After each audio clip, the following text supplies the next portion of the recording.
হুগলির চাপদানি এবং ভদ্রেশ্বরে মসজিদ থেকে শুরু করে বেশ কয়েকটি পীরের মাজারের দেখভাল থেকে শুরু করে তার নির্মাণের প্রত্যক্ষভাবে যোগ দেন হিন্দুরা। সকল ধর্মীয় উৎসব পালিত হয় ধুমধামের সঙ্গে। রাজ্যের বিভিন্ন জেলায় রাজনীতির নামে সাম্প্রদায়িক পোস্টারে ছেয়ে গিয়েছে, আর সেখানে তৃণমূল, বিজেপি, বাম বলে কোনো ভেদাভেদি নেই। সব পক্ষই সমানভাবে এগিয়ে রয়েছে। এই ভেদাভেদের রাজনীতির মাঝে হুগলির চাপদানি এবং ভদ্রেশ্বরে দেখা গেল এক অভূতপূর্ব সাম্প্রদায়িক সম্প্রীতি, যেখানে বিভিন্ন মসজিদ নির্মাণে প্রত্যক্ষভাবে যোগদান করা থেকে শুরু করে পীরের মাজারের দেখভাল এবং রক্ষণাবেক্ষণের দায়িত্বে হিন্দু পরিবারের সদস্যরা।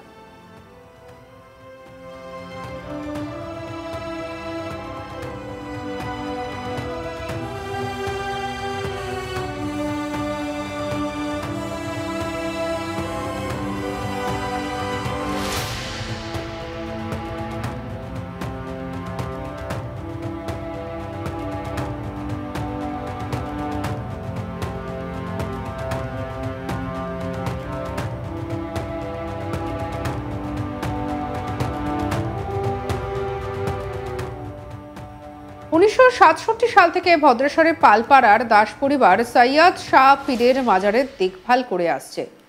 দুবেলা মাজার পরিষ্কার পরিচ্ছন্ন রাখা থেকে নিয়ম করে ধূপ মোমবাতি জ্বালানো সবই করে দাস পরিবারের সদস্যরা। তবে এর পিছনে রয়েছে একটি কাহিনী।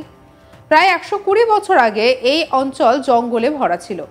ভদ্রেশ্বর পালপাড়া এবং হিন্দুস্তান পার্কে সেই সমস্ত একাধিক পীরের মাজার তৈরি হয়েছিল। পরবর্তীকালে দেশভাগের সময় ওপার বাংলা থেকে আসা মানুষজন এবং বহু অবাঙালি মানুষ এই অঞ্চলে বসবাস করতে শুরু করে। সেই থেকে এই অঞ্চল পুরোপুরি হিন্দুদের বাস। তেমনি 1967 সাল থেকে পালপাড়ার শ্রীধামচন্দ্র দাস এক মুসলিম ব্যক্তির কাছ থেকে এই জায়গা কিনেছিলেন। সেই সময় সৈয়দ শাহ পীরের মাজারে দায়িত্ব পান তিনি। তখন থেকে দেখভালের দায়িত্ব পালন করে আসছে এই পরিবার। সারা বছর মাজারে দেখভাল করেন তারা। ঈদ, শবে বরাতের মতো অনুষ্ঠানে মুসলমান সম্প্রদায়ের লোকজন এখানে প্রার্থনা করতে আসেন। দাস পরিবারের এক সদস্য জানান, আমার পূর্বপুরুষরা এক মুসলিম ব্যক্তির কাছ থেকে এই জমি কিনেছিলেন। সেই থেকে আমরা পুজো করে আসছি। তাদের মারা যাওয়ার পর আমাদের গোটা পরিবার এই পীরের সেবা করে। প্রতি বছর 26শে জানুয়ারি মুসলিম সম্প্রদায়ের মানুষজন আসেন প্রার্থনা করতে। আগে এটা মাটির ছিল, এখন টিনের চাল দিয়ে তৈরি করা হয়েছে। এখানে হিন্দু মুসলিম সবাই সমান, কখনো ভাগাভাগি করা উচিত নয়। জাতি ধর্ম নির্বিশেষে আসলে তো সবাই এক। এটা পশ্চিমবঙ্গেই দেখা যায়। ভদ্রেশ্বরে এবং চাপদানি বিচ্ছিন্ন এলাকায় আরও দুটি পীরের মাজার রয়েছে। একটি হিন্দুস্তান পার্কের মাহিন শাহ পীর বাবা, এই মাজারেরও দেখভালের দায়িত্বে রয়েছেন হিন্দুরা। হিন্দুদের তরফে বিশেষভাবে স্থানীয় পৌর প্রধান সুরেশ মিশ্র তার সৌজন্যে চাপদানি বনবিধি পার্কের সংলগ্ন এলাকায় অবস্থিত আরেকটি মাজারে আর্থিক সাহায্য করা হয় রক্ষণাবেক্ষণের জন্য। দাস পরিবারের সদস্য দেবাশিস দাস কি বলছেন শুনবো। আমার জন্মের আগে থাকতে আমার বাবা এই সম্পত্তিটা কেনা হয়। তার মধ্যে যখন কিনেছিল তখন এই মাজারটা ছিল মাটি অবস্থায়। তা আমার বাবা পীর বাবাকে খুব শ্রদ্ধা করে, ভালোবাসে। তার জন্য বলেছিল যে আমার মাজার আমার মধ্যে আছে। তারা বলেছিল আপনি যদি মনে করেন তুলে ফেলতে পারেন। আমার বাবা বললো না, আমার বাবা যখন ব্যবসা করতো ছোটবেলা থেকেই পীর বাবাকে নমস্কার করে মার্কেটে বেরোতো। আমাদের কোনোদিন কোনো ক্ষতি করেনি, আমরা কোনো দেখিনি। আমার বাবাকেও দেখেছি এখানে বসে গাছ বসিয়ে রেখেছিল, বাঁশ গাছ। এখানে গরিব লোকেরা সব বাঁশ মারা গেলে কেউ বাঁশ নিয়ে যেত। কিন্তু তারপরে বাবা বলেছিল আমার ছেলেরা যখন পারবে তখন পাকা করে দেবে। আমার দাদার যখন বাড়ি হয় তখন আমি নিজের হাতে এইটা পাকা করে দিই। পাকা করে দেওয়ার পরে এই রক্ষণাবেক্ষণ আমরাই করি। আমরা দুবেলা পুজো দিয়েই তো ধূপ দিয়ে এলাম। আমার বৌদি পুজো দেয়, আমার ভাইজিরা থাকলে পুজো দেয়। এভাবেই চলতে থাকছে। দাদা, এখানে তো হিন্দু মুসলিম দুই সাম্প্রদায়িক লোকগুলো আসেন, সবাই আসে, তো এটা কোনো ভেদাভেদ কিছু মনে হয় না? না না না, আমাদের সাথে কোনোদিন কোনো খারাপ ব্যবহার করেনি, কেউ করেনি, আমরাও কোনো কারণ। আমরা নিজের থেকে লাইট দিয়েছি। এই লাইটটা দেওয়াতে তো এই রাত্রিবেলা এদের শোবেরাত হয়, আরো অনুষ্ঠান যেগুলো হয় সেগুলো আসে, প্রসাদ দেয়, এ করে। তারা আসে, ধোয়ায়, বালতি রাখা আছে, কল আছে তাদের জন্য। এই যে কলটা দিয়ে জল টল ওই যে বালতি ফালতি সব রয়েছে, তারা করে নিয়ে যায়। ভদ্রেশ্বর পীরের মাজারের মৌলভী বলেন, এখানে যে মাজার আছে সেখানে সারা বছর জুড়ে বিভিন্ন অনুষ্ঠান হয়। আমরা দেখাশোনা করি। আগে পুরোটাই জঙ্গল ছিল, সেই সময় এখানে পীরেরা থাকতেন।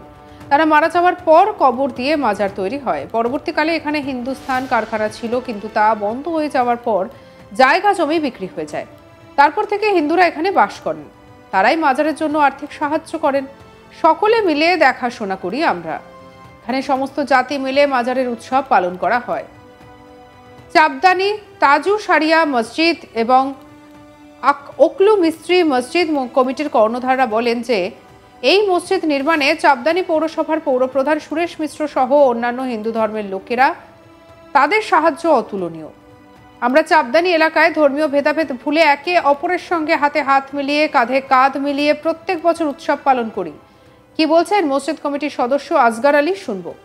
এখানকার হিন্দু বা মুসলিম আমাদের মাঝে মাঝে তৈরি হচ্ছে বা কোনো পূজা স্থান হলে বাঙালি হিন্দুরা মানে সবাই মানে মিশে তাকে মানে ওটাকে অনুষ্ঠানটা সম্পর্ক করেন, বুঝলেন তো। আর এখানে নিজের মধ্যে কোনো ঝোট ঝামেলা দাঙ্গা বলে কিছু নেই মুসলিম হিন্দু বলে।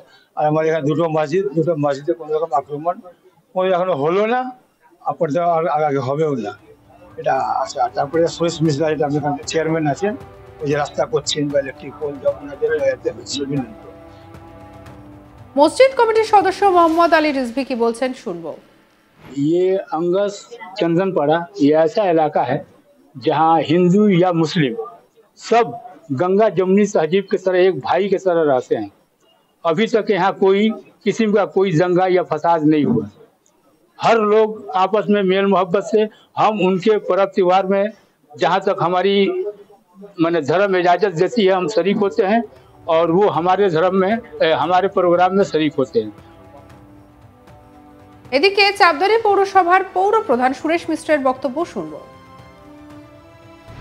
এক হাতে কোনদিন তালি আমাদের বাজাতে পারি না আমরা। সুতরাং এই চাপদানি পৌর এলাকাতে আমাদের বিশেষ করে যা আমাদের এখানে আমাদের বলতে পারেন আপনি শিশু শ্রেণী এখন আমাদের আছে এখানে চাপদানিতে। আমাদের হিন্দু মুসলমান কিন্তু আমরা দুটো সমুদায়ের লোক আমরা কিন্তু মিলেমিশে থাকি। সবচেয়ে বড় ব্যাপার আছে, যখন আমাদের রামনবমী আসে সামনে, দেখবেন এখন সামনেই মানে এই মাসে আমাদের রামনবমী আসে, আর বেশি দিন বাকি নেই।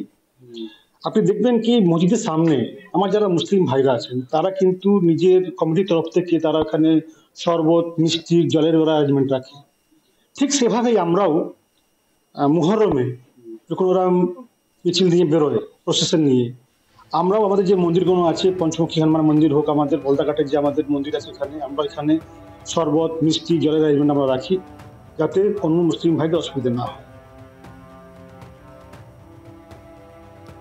সঙ্গে রাখুন আজ তাক বাংলার ইউটিউব চ্যানেলকে। অন্যান্য খবরের জন্য লাইক করুন, শেয়ার করুন, সাবস্ক্রাইব করুন। আমরা রয়েছি হোয়াটসঅ্যাপে, ফলো করে নিন, আপডেটেড থাকুন।